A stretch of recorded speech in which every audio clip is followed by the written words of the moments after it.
pasangan sukses Juragan 99 dan istrinya. Ayo ngobrol lagi. Yes, Gus. Abah, tunggu Apa? dulu. Sebelum lanjut, ini aku mau ngasih surprise buat Mas Gilang dan Mbak Sandi. Balik. Gilang mau ngasih surprise aku. Apa tuh? Malah kamu ngasih surprise dia.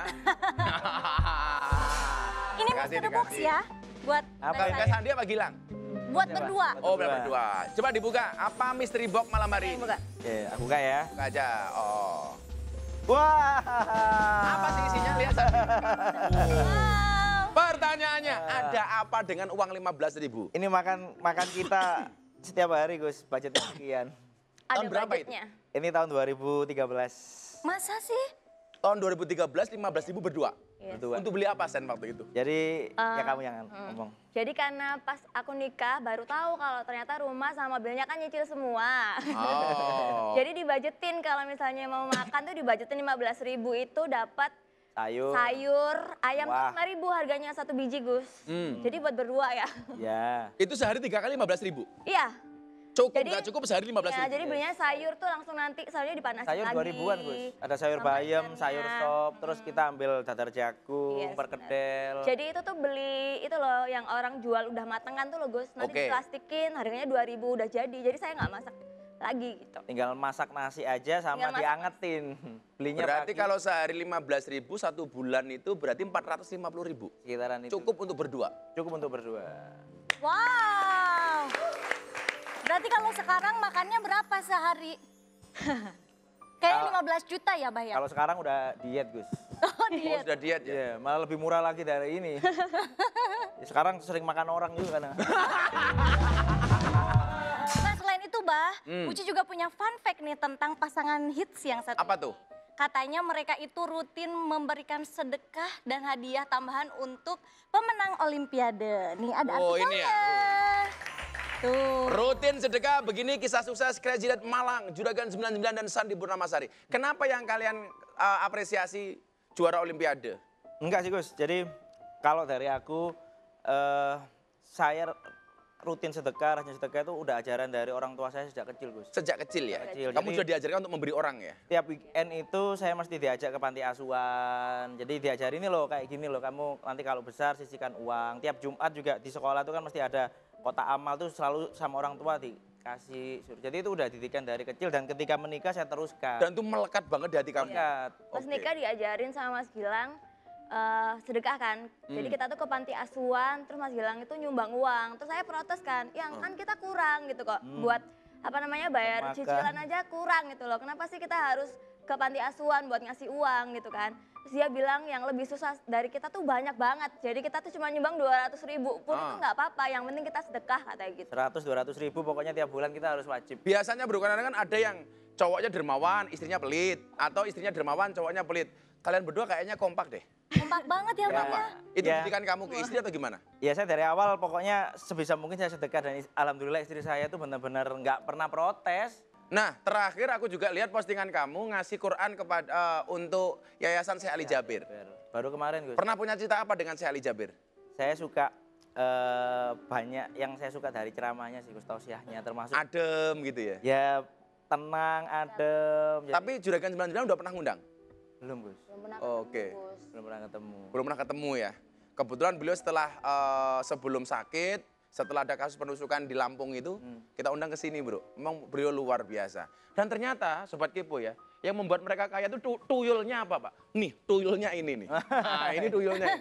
Karena mereka punya jualan ini. Ya. Ini apa aja ini bro? Ini salah satu Nah, coba ini aku lihat produk yang putih ini. Ini apa ini bro? Ini sunscreen, Gus. Hmm. Jadi kebanyakan sekarang kan kita cowok ini kan aktivitinya di luar. Jadi kena panas, kena sinar matahari. Ini yang melindungi kita, Gus, dari sengatan sinar matahari. Ini sunscreen SPF-nya 45. Jadi Kalau kayak Cowok. gus-gus sepedaan gitu, mamanya kan Yes. panas tuh. betul. Jadi cowok kan nggak mau ribet, tinggal spray. Udah bebas dari nggak takut panas lagi dan nggak Tabir takut- surya, Simple. Betul, betul. Gus. simple. Jadi ini melindungi aku banget. Jadi meskipun aku sering aktivitas outdoor, tapi aku pakai ini dan kulitku tetap bersih. Dan Terjaga dan terawat. Oh. Abah kalau pakai ini, Berarti Anton tuh selama ini kamu belum pakai. kasih aja, Gus. Kasih nanti, Gus. Nanti dia dikasih Nanti ya? kasih semua yang di sini. Wow. wah, Anton, Nah, nanti kalau pakai Kamu dikasih Rip, Mas kasih, Rip. Gilang gratis, nah, nanti kamu bayarnya sama aku. Abah, bahaya dong kalau Anton pakai, nanti Uci jatuh cinta gimana? Iya. Dan menariknya lagi Uci, dari bisnis itu kemudian hari ini seorang Gilang itu menjadi presiden Arema. Wow. Kalau bahasa di Malang namanya kerangalam. Nah, karena kalau bahasa Malang dibalik-balik itu loh. Ya kalau arek Malang jadi Walian. kerangalam. Ya. Apa namanya bro? Bahasa walian. Bahasa walian. Nah, kayak kamu lah yang kewalik nasibnya lah kira-kira begitu. Jadi kalau beliau ini Arema, kalau saya komisaris PSS. Oh, ini kan menarik. Dulunya Mas Gilang ini adalah seorang Aremania, betul? Betul, Gus. Dan sekarang justru Mas Gilang menjadi presidennya. Bagaimana rasanya bro? Dari seorang Aremania menjadi presiden. Wah. Coba Pasti bangga dijelaskan. banget ya. Ya rasanya bangga Gus yang pasti. Ah. Karena dari saya itu Aremania supporter yang cuma bisa nonton dari tribun, ekonomi. Sekarang Masih akhirnya ingat dulu beli tiket masuk stadion pertama kali berapa? 15.000 Gus. 15.000 ya. Dan itu pertandingannya jam 4, saya berangkat jam 9 pagi Gus. Ah. Karena antrinya kan luar biasa. Panjang itu. Antrinya panjang. Kalau VIP kita tinggal sisa 5 menit masuk masih bisa masuk. Tapi kalau udah ekonomi? ditutup pintunya Gus. Jam 1 pintu udah ditutup, pertandingan jam 4. Jadi saya merasakan itu dan ketika saya di posisi sekarang ada kesempatan saya menjadi presiden Arema, akhirnya saya ambil dan ya saya pengen mengangkat Malang khususnya. Pernah nggak ketemu temenmu di tribun? Iki kayaknya Mas Gilang biyen lungguh karo aku neng kene ya duduk di sini sama aku. Ada nggak temenmu seperti itu? Ketemu lagi. Ini dulu nonton bola sama aku loh. Ini. Banyak Gus. Banyak ya? Banyak banget. Yang sekarang juga masih WA bilang, jangan lupa kasih jersey Arema dong gitu. Oke. Banyak Gus, banyak. Teman-teman yang saya ajak nonton ketika pertandingan Arema banyak. Dan saya masih ingat semua orang-orang gitu. Nah, ngomongin soal bola nih, dengar-dengar ada supporter bola yang pernah teror Gilang sampai dikirimi karangan bunga. Katanya kalau masih ngurusin make up, nggak usah ngurusin bola.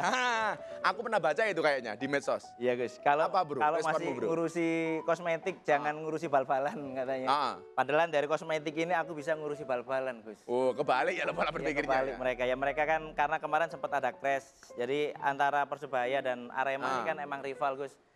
Bonek dan Arema ini kan emang bener-bener rival yang udah lama. Ketika saya jadi presiden Arema tentunya saya pasti akan dibenci juga oleh Bonek Mania. Sandi, orang ngurusin bola itu kan orang gila.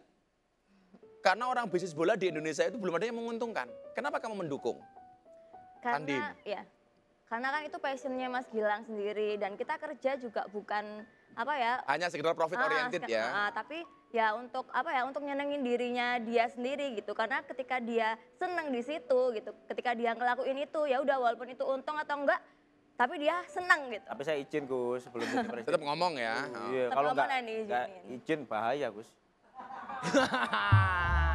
saya sudah isu sama SNI Gus. Apa tuh? Istri sudah oke, SNI sudah nanya istri. Sudah nanya istri. Tuh, itu wajib tuh Gus. Wajib ya? Wajib, mau beli apapun, mau beli mobil, mau beli jam, mau beli apapun harus. Ih, Abah yang kayak gini masih ada nggak sih di Indonesia? Ada. Kenalin dong Mbak Sandi, Mas Gilang temennya. Anton! Ah. Biasanya Sandi Gilang, orang yang sudah punya bisnis, mapan, punya uang banyak, tajir, itu biasanya kecenderungannya mau eksis di bidang politik. Wah. Kamu terjun nggak sih ke dunia politik? Kalau fokus saya sekarang fokus di besarin bisnis Gus. Itu. Kemudian yang kedua fokus banyak bantu-bantu orang. Itu aja sih Gus. Kalau nantinya ke depan mungkinnya kontribusi saya dibutuhkan ya nggak tahu lagi. Yang penting sekarang 5 tahun ke depan fokus saya di bisnis, bantu orang sama nyayangi istri terus itu aja. Nih, banyak pemain bola yang setia sama satu klub saja. Seperti Francesco Totti dengan Roma. Ya. Dari awal sampai akhir cuma satu klub. Paolo Maldini dengan AC Milan. Ya. Ya kan? Zanetti dengan Inter Milan. Ya. Kemudian ada lagi Carles Puyol dengan Barcelona. Tapi katakan kepada Sandi, kalau aku hanya setia sama kamu. Yeay! Sobat Kepo, masih ada kisah menarik lainnya. Tetap di Ngobrol bareng Gus Miftah.